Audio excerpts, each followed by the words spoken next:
How to fix your Spotify. Hi everyone, welcome back to the channel. In today's video I'll simply guide you through the steps on how you can fix your Spotify, so make sure to watch the video till the very end.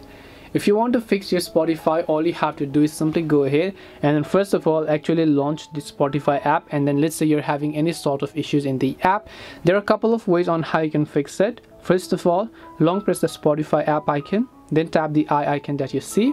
Then over here you want to simply scroll and come to the storage, and then make sure to clear the cache files here, and also make sure to clear the data if possible. Clearing the cache files and data will log you out of your account, so keep that thing in mind.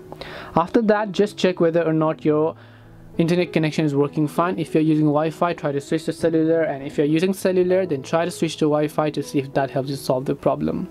If it doesn't, then open up your app store, search for Spotify, and then check if the Spotify app has an update, and if it does, then definitely make sure to update it to the latest version. Hopefully one of these may have helped you solve the problem. If it did help you, then make sure to leave a like and subscribe to the channel. If you have got any questions, then feel free to leave them down below. Thank you very much for watching till the end of this tutorial, and see you soon in the next video.